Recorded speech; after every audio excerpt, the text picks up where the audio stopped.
এখন আমাদের ঘরে ঘরে ডায়াবেটিসের যদি প্রধান কারণ খুঁজতে হয় তাহলে দেখা যাবে যে আমরা প্রথমে খাবার দাবারের প্রতি দোষ দেবো। এটা তো স্বাভাবিক যে খাবার দাবার থেকেই ডায়াবেটিস হয়, কিন্তু এটা বলে কিন্তু নিজের দায় এড়ানো সম্ভব নয়। কারণ আমরা দেখেছি যে যখনই কারো ডায়াবেটিস ধরা পড়ে বা সুগার ধরা পড়ে, সে প্রথমেই ডাক্তারের কাছে যায়।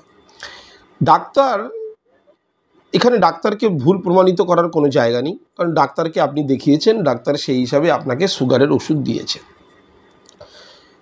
এবং এইটুকু বলে দিয়েছে যে আপনি মিষ্টি জাতীয় খাবার খাবেন না বা এড়িয়ে চলবেন।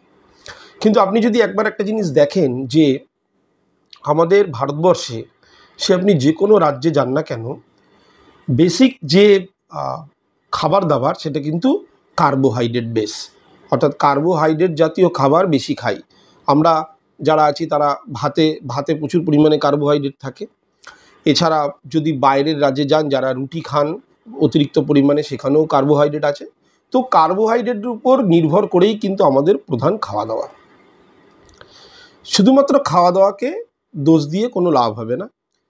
আজকের এই ভিডিওতে আমি শুধু একটা কথাই আপনাদেরকে বলবো, যে যারা সুগার ধরা পড়ছে বা যাদের, অনেকেই বলি আমরা জেনেটিক সুগার, দিয়ে আমরা যখন ডাক্তারের কাছে যাচ্ছি, ডাক্তার আমাদেরকে সুগারের কিছু ওষুধ দিয়ে দিচ্ছে, টেস্ট করতে বলছে, সুগারের কিছু ওষুধ দিয়ে দিচ্ছে এবং তার উপরে বেশ করে আমরা আজীবন ধরে সুগারটাকে এইভাবে চালিয়ে যাচ্ছি। এবার কোনো সময় যদি দেখা যায় সুগার একটু বেশি বেড়ে যাচ্ছে, তখন সুগারের ওষুধের ডোজ বাড়ানো হচ্ছে।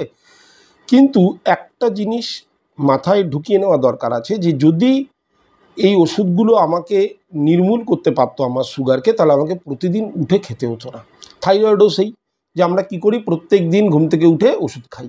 তার মানে এটার একটা ডোজ, যে ডোজটা এই সময় থেকে এই সময় পর্যন্ত আমার সুগারটাকে নিয়ন্ত্রণে রাখবে, আবার আগামীকাল আবার নতুন ওষুধ, আবার সময়টা বাড়বে।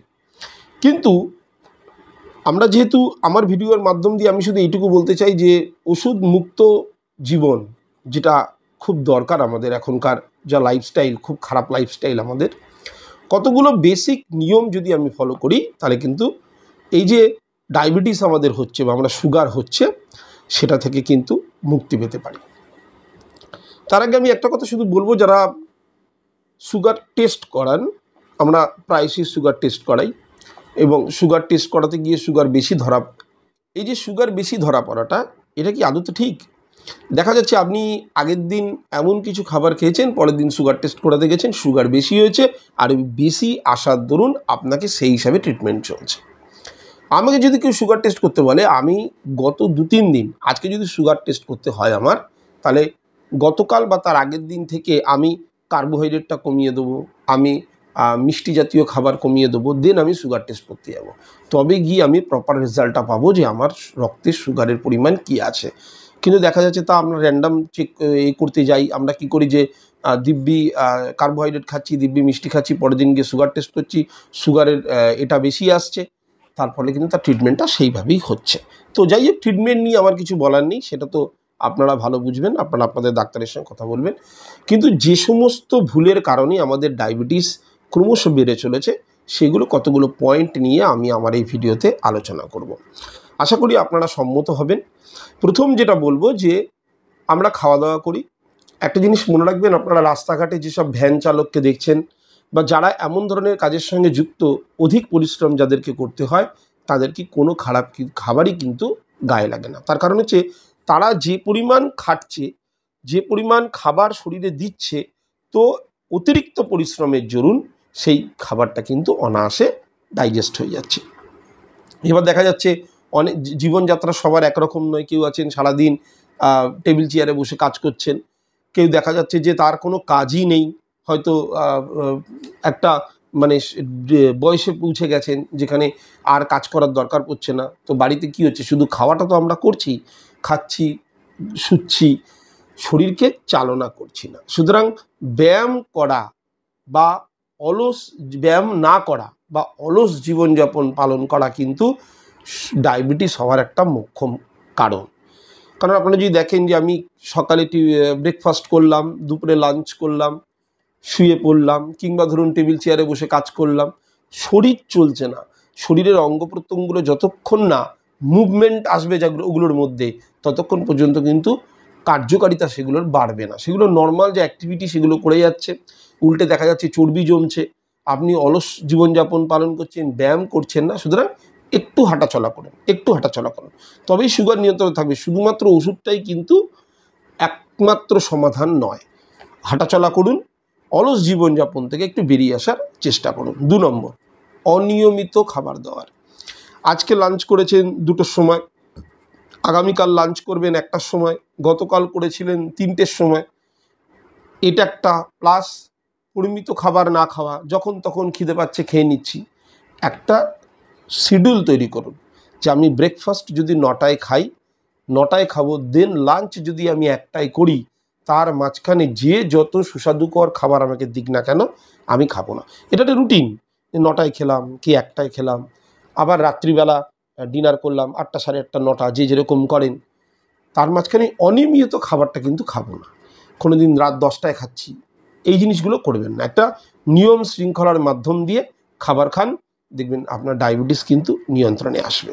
3 নম্বর, রাতে দেরিতে খাওয়া বা বেশি খাওয়া। আমরা প্রায়শই বলি যে ঘরেরই যদি কেউ বলে একটু তাড়াতাড়ি খেয়ে নেওয়া উচিত, আর একজন বলবে যে না, এত তাড়াতাড়ি খাবো না, আর একটু রাত হোক। বা অনেকে গর্বের সঙ্গে বলেন আমি তো অনেক রাত করে খাই। তো এই জিনিসটা সম্পূর্ণ খারাপ। কারণ দেখবেন যত রাত হবে তত আপনার শরীরের ভিতরে ডাইজেস্টিভ সিস্টেমের সঙ্গে যুক্ত যে সমস্ত অঙ্গ প্রত্যঙ্গ আছে তারা কিন্তু স্লিপ মোডে চলে যায়। তো বেশি রাত করে খাওয়া বা বেশি খাওয়া কিন্তু শরীরের পক্ষে স্বাস্থ্যকর নয়, যার ফলে আপনাদের এই অ্যাসিডিটি, বদহজম এগুলো দেখা দিচ্ছে। সেগুলো চাই রাতে দেরিতে খাওয়াটা বন্ধ করুন, একটা টাইম মেনটেন করুন এবং বেশি খাওয়া খাবেন না, পরিমিত খাবার খাবেন। বেশি মিষ্টি জাতীয় খাবার না খাওয়া। অনেকে আছেন এই নিয়ে অনেক ব্যাপার আছে, অনেকে চিনি খান খুব বেশি, চায়ে খুব চিনি দিয়ে খান, অনেকে মিষ্টি খেতে পছন্দ করেন, বাইরের মিষ্টি জাতীয় খাবার খেতে পছন্দ করেন। সেগুলো খাবেন না তা নয়, অবশ্যই যখন আছে মানুষের, যখন জিভে এত বেশি স্বাদের ব্যাপার থাকে তো খাবেন। হিসেবে একটা জিনিস ঠিক করবেন যে আমি 15 দিনে একটা মিষ্টি খাবো, এইরকম একটা রুটিন মেনটেন। মিষ্টি জাতীয় খাবার, কেউ মিষ্টি নিয়ে এলো, গপাগপ খেয়ে নিলাম, বাইরে দোকানে গিয়ে মিষ্টি খেয়ে নিলাম, এই জিনিসটা না হয়। একটা মেনটেন করি যে আমি 15 দিনে একটা মিষ্টি খাবো, চায়ে একটু কম চিনি খাবো। চিনি ছাড়া চা খেতে পারলে খুব ভালো, কিন্তু যেটা সম্ভব যদি না হয় অল্প চিনি দিয়ে চা খাবো।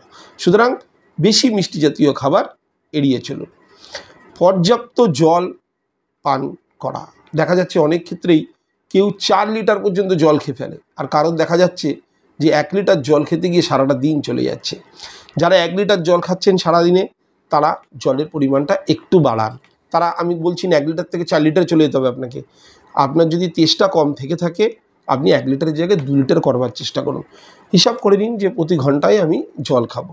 পর্যাপ্ত জল কিন্তু আপনার শরীরে দরকার।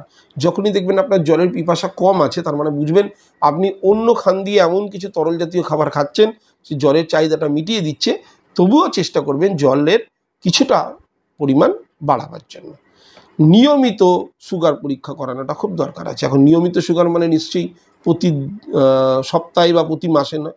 একটা ঠিক করবেন কোয়ার্টারলি আমি সুগার টেস্ট করাবো।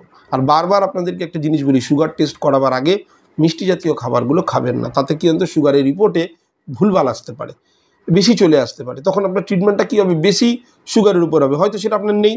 তাই যদি মনে করেন যে আপনি ধরুন 10 তারিখে করাবেন প্রত্যেক মাসে, তাহলে 8 তারিখ 9 তারিখ এই 2 দিন খাবারটাকে একটুখানি লাগাম দিয়ে খান, যাতে 10 তারিখে আপনি গিয়ে সঠিক রেজাল্টটা পেতে পারেন। 7 নম্বর, আমাদের এখন ঘুমের অভাব। এবং দেখুন একটার সঙ্গে একটা রিলেটেড। আপনি যদি ব্যায়াম না করেন, শরীরকে চালনা না করেন, অলস জীবনযাপন পালন করেন, অবভিয়াসলি আপনার ঘুম কম হবে। আপনি দেখুন যারা বাইরে পরিশ্রমের কাজ করে, তারা রাত্রিবেলা আসবে, খাবে দাবে, আপনার চোখের সামনে ঘুমিয়ে পড়বে একদম টানা ঘুম দিয়ে সকাল, কিন্তু আপনি রাত জেগে জেগে টাইম দেখছেন। সেই কারণেই পর্যাপ্ত জল খাওয়া দরকার আছে, আর শরীরকে চালনা করার কিন্তু খুব দরকার আছে। আর 8 নম্বর, যেটা সব থেকে ইম্পর্টেন্ট, সেটা হচ্ছে দুশ্চিন্তা ও স্ট্রেস। একটা জিনিস মনে রাখবেন, আপনার জীবনে যদি কোনো সমস্যা আসে, সেই সমস্যায় আপনার যদি নিজের মধ্যে উত্তেজনা বাড়িয়ে দেন বা খুব দুশ্চিন্তা করেন, তার এফেক্ট কিন্তু আপনার শরীরের উপরই পড়বে। সমাধান যে জিনিসটা হয়েছে সেই জিনিসটাকে অ্যানালিসিস করুন, সমাধানের রাস্তা খুঁজে বার করুন, নাকি বসে বসে চিন্তা করে যাবেন। তাই দুশ্চিন্তা ও স্ট্রেস কিন্তু আপনাকে কম করতে হবে। আর যদি সঠিকভাবে খাবার দাবার নেন, বা আপনি যদি একটুখানি শরীরকে চালনা করেন, দেখবেন আস্তে আস্তে এমনি ছোটোখাটো এক্সারসাইজে বা একটা 15-20 মিনিটের হাঁটাতেও দেখবেন আপনার দুশ্চিন্তা ও স্ট্রেস কিন্তু একদম চিরদিনের মতো নির্মূল হয়ে যাবে, যদি আপনি প্রত্যেক দিন নিয়ম করে 15 থেকে 8 ঘন্টা আপনি হাঁটতে পারেন। সুতরাং এই যে 8টা পয়েন্ট আপনাদের সামনে তুলে ধরলাম, এই পয়েন্টগুলোর ওপরে একটুখানি নজর দেবেন, এবং প্রতিদিন, এটা কোনো বিরাট কোনো রুল নয় যেটা পালন করা যাবে না, কোনো খরচার ব্যাপার নেই যে পালন করা যাবে না, আপনার হাতেই। সুতরাং আমি এইটা খাবার ভাত রুটি থেকেই বেশি পরিমাণে সুগার হয়ে গেছে, আমার সুগার এটা জেনেটিক বংশগত ছিল, এইগুলো এইভাবে দায় না এড়িয়ে কতগুলো নিয়ম আছে সেগুলোকে ফলো করুন। আপনি দেখবেন আস্তে ধীরে অবশ্যই ডায়াবেটিস আপনার নিয়ন্ত্রণে চলে আসবে। আজকের জন্য এতটুকুই। আবার বলবো, যারা রেড ক্রস বাংলাতে নতুন আসছেন, প্লিজ চ্যানেলটাকে সাবস্ক্রাইব করে দেবেন, সাবস্ক্রাইব করে বেল আইকনটা দিয়ে রাখবেন, যখনই কোনো ভিডিও আমি আপলোড করব নোটিফিকেশান আপনাদের কাছে পৌঁছে যাবে। পুরনোটা যারা দেখছেন, লাইক শেয়ার কমেন্ট করে পাশে থাকবেন। কিসের উপর ভিডিও চাইছেন কমেন্ট বক্সে জানাতে পারেন। আজকে পুরো ভিডিও দেখার জন্য অসংখ্য ধন্যবাদ। নমস্কার।